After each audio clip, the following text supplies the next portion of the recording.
Ladies and gentlemen, it is toast time. Going first for us tonight is Curtis. He's the father of the bride. If you would give him your attention, please. Hello? Everybody here?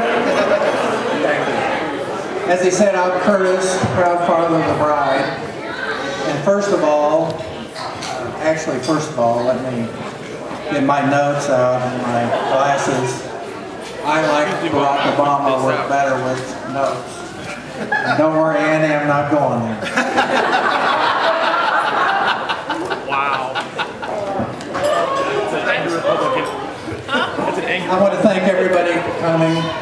I know this is not an easy place to get to, but it's good to see all the old friends, the older relatives, and all the friends of Andy and Ryan. I mean, Andy and Mike, I'm sorry. I missed that. I didn't hear it. Huh? Just to clear the record, Ryan's your brother.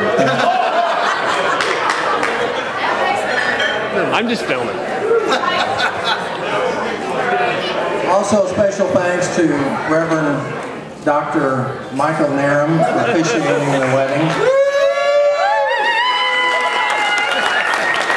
I understand that there's some wagering going on in the back of the room whether this is actually a legal wedding or not, but we'll assume it is. This day has been a long day coming, and you can read into that whatever you like. I've actually been more involved in this wedding than I was my own, and since all I did for my own was get a haircut, it was quite a lot.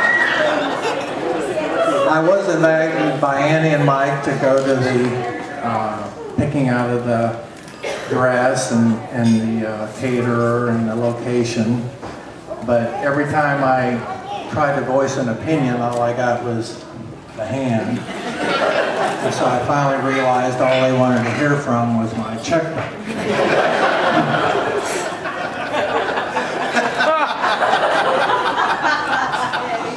Annie has truly been a joy to her mother and I, but not without some trials and tribulations. Starting on the night that she was born, when she was due to arrive at 2 o'clock in the morning, and I was sitting next to her mother in labor. I fell asleep and poured hot coffee on my crotch. I wanted to feel the pain.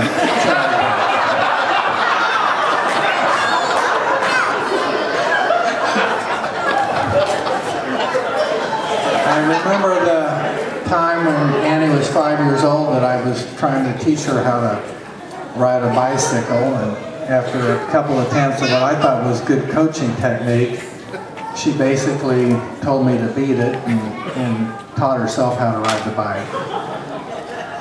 Mike, in case you didn't know, Annie's kind of strong-minded.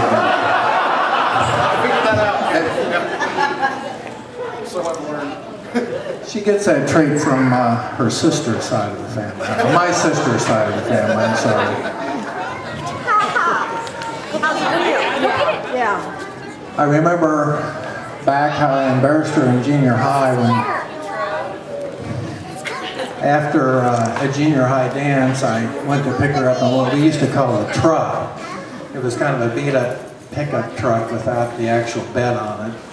And I drove to pick her up, and she was standing on the curb, and of course she was kind of looking around like she didn't know who I was, and just kind of waved me by. And then proceeded to get in down about a block away.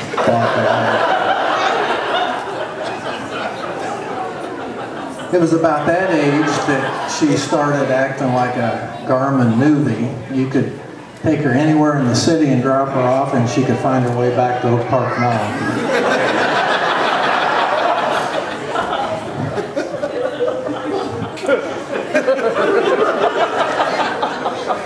Annie then graduated top of her class, and at that time had enough hours to actually graduate from college in 3 years. 7 years later,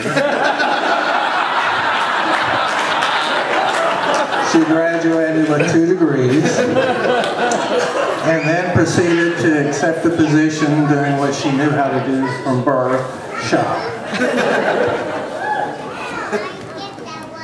Mike made a big impression on Diane and I, literally. He was a KU fan and he had more tools than I did, so it's a lot. You can't really tell by looking at us, but he's a little stronger than I am. He confirmed this one day when he was able to get my brake rotors off, that I couldn't even get a wrench around the bolt. And at that time I thought, you know, he might be worth keeping around for a while. Mike impressed me the most when he asked me, and this is something I never did, asked me for Annie's hand in marriage a couple weeks before he actually proposed to her. And of course I said, that'd be great, why don't you take the hand that's been in my pocket for the last year?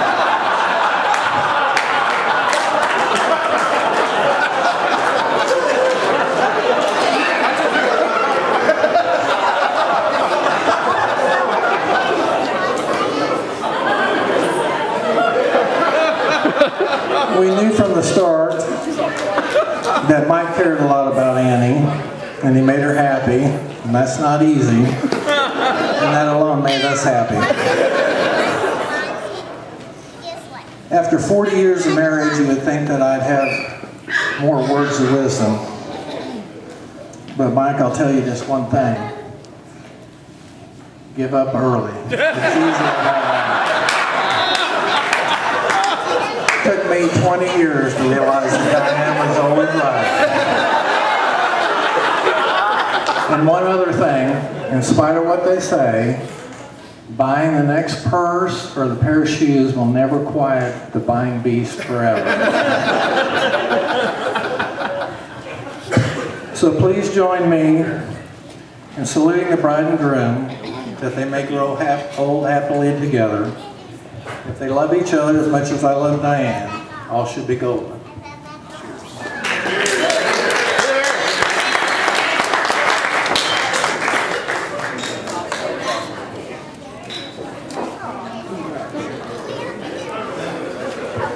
Hello. Hello. Oh, she.